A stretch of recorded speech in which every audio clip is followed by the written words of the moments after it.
Everyone, welcome back to my channel. It's me Simran Sahani और आज मैं आपको कराऊंगी क्लास 10th की इंग्लिश की poem the ball poem. Okay, तो ये एक बहुत ही इंटरेस्टिंग पोएम है जो हमें एक लेसन दे रही है कि हमारी लाइफ में काफ़ी सारी ऐसी चीज़ें होती है, पोजेशंस होते हैं, काफ़ी सारे ऐसे लोग होते हैं जो हमसे दूर हो जाते हैं एंड एट दैट टाइम हमें बहुत दुख होता है, हमें बहुत पेन फील होता है और हमें लगता है कि हम इस पेन से कभी भी कवर अप नहीं कर सकते, चाहे वो किसी फैमिली मेम्बर की डेथ हो, चाहे वो आपका किसी फेवरेट टॉय का या फेवरेट चीज़ का टूटना हो, खोना हो, बट स्टिल उस समय पे हमें लगता है कि हम इस चीज़ को कभी भूल नहीं सकते।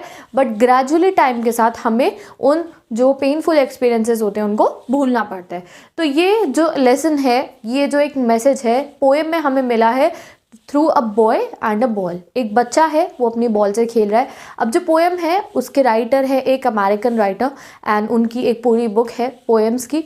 पोएम के राइटर का नाम आप लोग मुझे बताओगे, पोएट का नाम आप लोग मुझे बताओगे कमेंट सेक्शन के अंदर, बिकॉज इसी ट्रिक से हम लोग हर एक चैप्टर को कंटिन्यू करते हैं पोएम को। Writer and poet, poetess, author का नाम आप लोग बताते हो so that you can remember it for your board exams. ठीक है, तो एक बच्चा होता है और वो अपनी बॉल के साथ खेल रहा होता है पानी के पास में। अब तुम्हें समझ में आ गया होगा, अगर कोई पानी के पास में बॉल से खेल रहा है तो अगर बॉल पानी में चली गई तो हम उस बॉल को वापस नहीं ला सकते हैं। तो एग्जैक्टली वही होता है, पोएट दूर से खड़ा होकर उस बच्चे को देख रहा होता है और बच्चा बॉल से खेल रहा होता है। धीरे से बॉल जो है पानी के अंदर चली जाती है और बच्चा रोता हुआ जो है बॉल को देख रहा होता है। अभी मैं पूरा हिंदी में तुम्हें बता रही हूँ, लाइन बाय लाइन एक्सप्लेनेशन फिर करेंगे। बच्चा इतना परेशान हो के बॉल को देख रहा होता है कि अरे मेरी बॉल तो पानी में गिर गई है और वो उसकी फेवरेट बॉल थी एंड वो बहुत उसकी शक्ल से देख रहा होता है that how desperate he is that उसकी जो फेवरेट बॉल है वो पानी में गिर गई है। अब poet being a man, adult है वो, उनको लगता है कि क्या मैं इस बच्चे को नई बॉल दिला दूँ, क्या मैं उसे पैसे दे दूँ कि तुम जाके नई बॉल ले लेना, रो मत।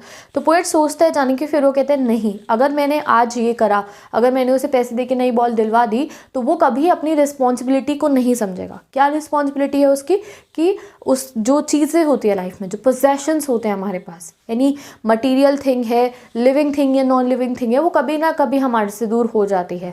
तो उसके बाद जो हमें ग्रीफ होता है उसे संभालना हमें आना चाहिए। तो पोएट कहते हैं कि नहीं, मैं उस बच्चे को पैसे नहीं दूंगा नई बॉल लाने के लिए, ना ही मैं उसे नई बॉल खरीद के दूंगा। Y?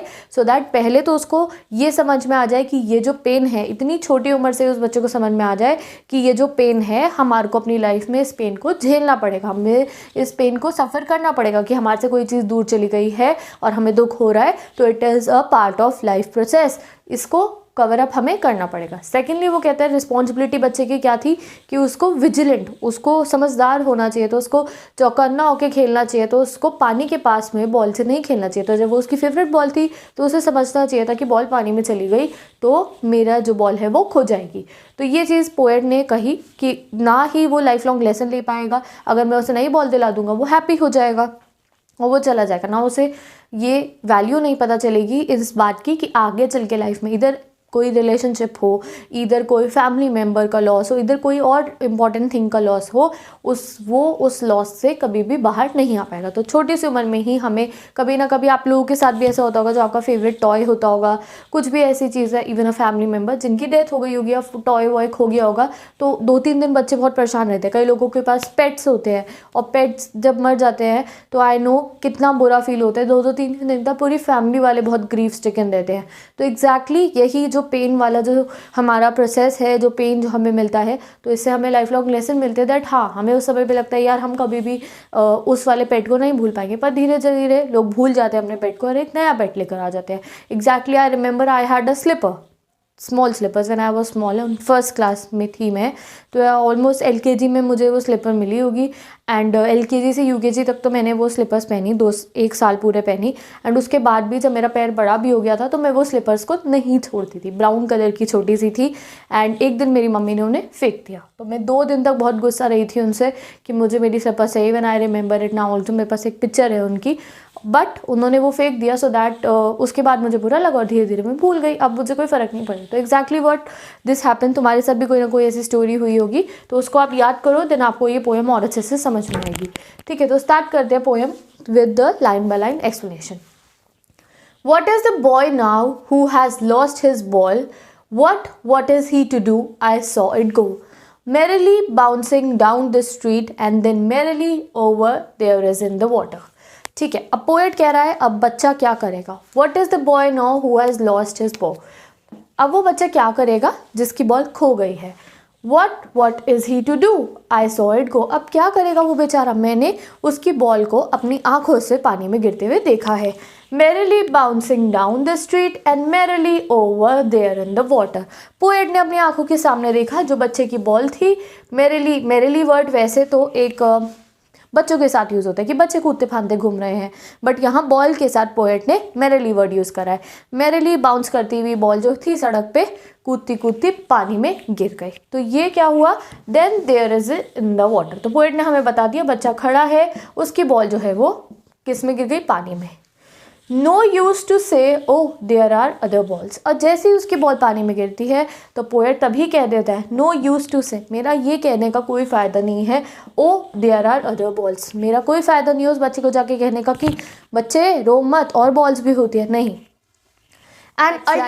An ultimate shaking grief fixes the boy as he stands rigid trembling starting down।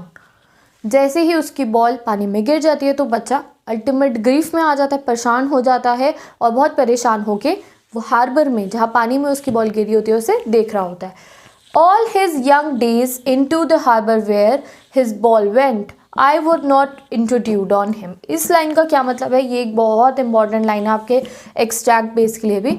All his young days into harbor where his ball went, इसका मतलब क्या है, यंग डेज, हो सकता है ये बच्चे के पास जो ये बॉल थी उस बॉल से वो काफ़ी समय से खेल रहा हो, अपने दोस्तों के साथ खेलता हो, अपनी मदर के साथ खेलता हो, रोज़ शाम को प्लेग्राउंड में इस बॉल के साथ खेलता हो और इस बॉल से उसकी बहुत सारी मेमोरीज जुड़ गई थी।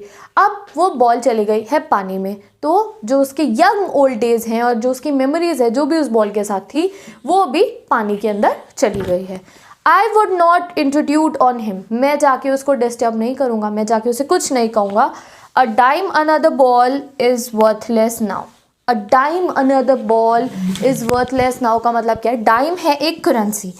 जो ऑथर है अब कहता है कि अगर मैं उसे कुछ पैसों की, हमारे यहाँ पैसा होता है, इनके यहाँ डाइम होगी करेंसी, अगर मैं कुछ डाइम की उसे एक नई बॉल ला के दे दूंगा तो भी वो वर्थलेस है, वो यूज़लेस है। क्यों यूज़लेस है, बिकॉज उस बच्चे की वो फेवरेट बॉल तो वही थी। जैसे मेरी वो स्लीपर थी, मुझे मम्मी ने नई स्लीपर ला के दे दी थी बट फिर भी मुझे वही ब्राउन वाली स्लीपर चाहिए थी। ये रियल इंसिडेंट है, मुझे वही चाहिए थी, वो इतनी बेकार दिखने लगी थी तब भी मुझे उसी स्लीपर में मेरा मन बसा हुआ था। तो वैसे ही इस बच्चे का मन तो इस बॉल में था ना, तो अगर वो कुछ पैसों की नई बॉल भी इस बच्चे को लाके दे देंगे पोएट, तब भी इट इज़ वर्थलेस। तो यहाँ half of the poem is completed. Next start करते हैं। He sense his first responsibility in a world of possessions. अब बच्चे ने आज पहली बार जब उसकी बॉल उसके हाथों से गिर गई उसकी खुद की गलती की वजह से कि वो पानी के सामने खेल रहा था, पानी के सामने खेलोगे तो बॉल जाएगी पानी के अंदर, तो आज उसको अपनी पहली रिस्पॉन्सिबिलिटी पता चली है इन the world of possessions. Possessions मतलब क्या, दुनियादारी, दुनिया में जितनी चीज़ें हैं, चाहे वो मटीरियलिस्टिक चीज़ हो, चाहे वो लिविंग थिंग हो, चाहे वो नॉन लिविंग थिंग हो सकता है तुमसे तुम्हारा फ़ोन गिर जाए, नया फ़ोन लेकर आए हो, टूट जाए, गिर जाए, रो दिन रात रोगे, 3 दिन रोगे, 4 दिन रोगे, 5 दिन रोगे, 1 महीना रो लोगे, यू विल मूव ऑन। हो सकता है तुम्हारे किसी फैमिली मेम्बर की डेथ हो जाए, 1 साल 2 3 4 5 साल तक you will be in grief, उसके बाद you have to move on. तो यही चीज़ इस बच्चे ने छोटी सी उम्र में सीख ली है कि एक उसकी रिस्पॉन्सिबिलिटी थी बॉल को ठीक से रखना, सेकेंडली उसने सीख लिया है अपनी first responsibility in the world of possession. People will take balls will be always lost little boy. इसने क्या बोला पोएट ने, पीपल विल टेक, कुछ ना कुछ हमेशा तुमसे खोता रहेगा, कुछ ना कुछ हमेशा तुम्हारे हाथ से जाएगा। Balls will be lost always little boy.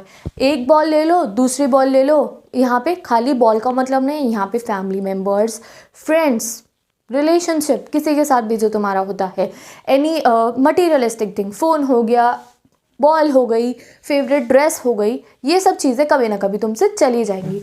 Balls will always be lost little boy. तो लिटिल बॉय दुखी मत हो, ये सब चीज़ें आज ही लेसन ले लो, तुम्हारे से कभी ना कभी दूर होगी ही। And no one buys a ball back, money is external. किसी को भी उसको नई बॉल दिला के नहीं देनी चाहिए। मनी इज़ एक्सटर्नल, यहाँ मनी की बात नहीं हो रही है कि बॉल गिर गई नहीं दिलाती, नहीं, यहाँ पे किस चीज़ की बात हो रही है, He is learning well behind his desperate eyes. The epistemology of loss. How to stand up. क्या लर्न कर रहा है वो बच्चा?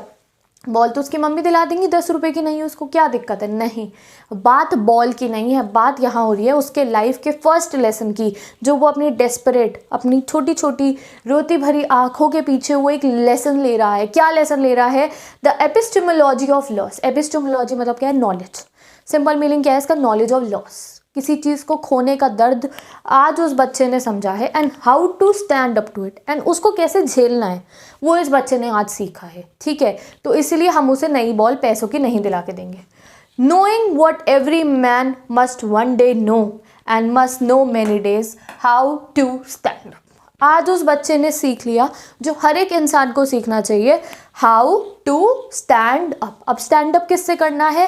जितनी भी ग्रीफ, जितना भी पेन हमको हमारी लाइफ में मिलता है, इधर वो किसी नॉन लिविंग थिंग के खोने का हो, फ़ोन टूटने का, ड्रेस ख़राब होने का, पार्टी में जाना था नहीं जा पाए उसका, फेयरवेल में नहीं जा पाए उसका, या फिर किसी की, तुम्हारा किसी से ब्रेकअप हो गया उसका, तुम्हारे किसी फैमिली मेम्बर की डेथ हो गई उसका, किसी भी चीज़ का जो लॉस होता है उससे जो इंसान है उसको स्टैंड अप करना पड़ेगा। ओके, तो यही लेसन उस बच्चे ने आज छोटी सी उम्र में सीख लिया थ्रू लूजिंग हिज बॉल। तो आई होप तुम्हें फुल ऑन एक्सप्लेनेशन इस पोएम का अच्छे से समझ में आ गया होगा। तो मैंने बहुत डीप मीनिंग में आपको ये पोएम समझा दी है। Now let's talk about important question of this poem. तो वो मैं आपको नेक्स्ट वीडियो में कराऊंगी मॉडर्न क्वेश्चन सीरीज़ में। ऐसे ही मैं हर एक चैप्टर की कराती हूँ मॉडर्न क्वेश्चंस अलग से। तो एक्सट्रैक्ट बेस्ड क्वेश्चन करेंगे, पोएटिक डिवाइसेस करेंगे, एंड जो पोएम के वर्ड मीनिंग्स है वो करेंगे हम उसमें। तो डिस्क्रिप्शन बॉक्स में जब मैं वो वीडियो बना दूंगी, I will paste the link, ball poem extra questions, otherwise you can check class 10 English poem. काफ़ी पोएम्स के मैं करा चुकी हूँ चैप्टर्स के, जिनके नहीं होंगे धीरे धीरे I be uploading, you can go and check it before your board exams. Each and every material will be there on my YouTube channel class 10 English playlist. तो वहाँ से आपको सारा मटीरियल मिल जाएगा, what question you have to learn. Otherwise अगर तुम्हें अभी चाहिए, right now you want it, तो you have to go on my Instagram ID, और वहाँ पे जाके आप क्लास 10th इंग्लिश का हाईलाइट सेक्शन चेक करना। वहाँ पे तुम्हें क्लास 10 इंग्लिश की पोएम चैप्टर के 1 mark question, extract based question, MCQ question, and what is that, literary devices, value based question जो आपकी बार आपके एग्जाम में आएंगे, वैल्यू बेस्ड क्वेश्चन, वो सब आपको मिलेगा मेरे इंस्टाग्राम ID पे। जिसको and follow me, highlight section check करो and take the screenshot, print out निकलवाओ। क्लास 12th के बच्चे प्रिंट आउट निकलवाते हैं, क्योंकि मैं एक अच्छी खासी फॉर्मेट की फ़ोटो डालती हूँ। आराम से आप उसको स्क्रीनशॉट लेके प्रिंट आउट निकलवा सकते हो ब्लैक एंड वाइट इंक के अंदर, and you can learn those question. बिल्कुल ही शॉर्ट क्वेश्चंस होती है स्टूडेंट लैंग्वेज के, कोई गाइड की तरह 100 क्वेश्चन नहीं है, इंपॉर्टेंट क्वेश्चन होते हैं। So if you want you can go and take it, otherwise ऐसे भी स्क्रीनशॉट लेके वो क्वेश्चन आपने अपनी कॉपी में नोट डाउन खुद कर लिए तो it would be enough. Okay, so let's end the video. और अगर आपको क्लास 10th की SST पढ़नी है तो वो मैंने अपने चैनल पे पढ़ाई है, you can go and study. अगर आपको क्लास 10th की साइंस के मोस्ट इंपॉर्टेंट क्वेश्चन चाहिए तो that series is also there on my channel, तो you can go and study. Description box में आई पेस्ट द लिंक्स, और इंग्लिश के सभी चैप्टर्स का detailed explanation with question answers का लिंक मैंने डिस्क्रिप्शन बॉक्स में एक एक वीडियो का अलग डाल दिया है।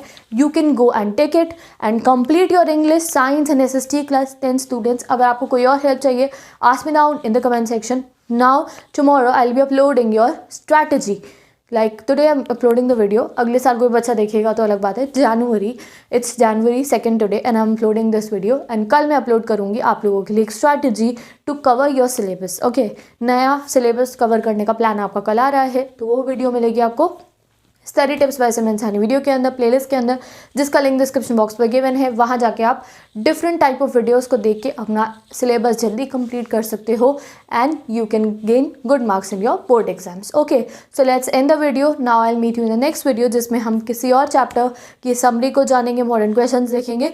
सो don't forget to subscribe to my channel and do share this video with all your classmates. So I will meet you in the next video.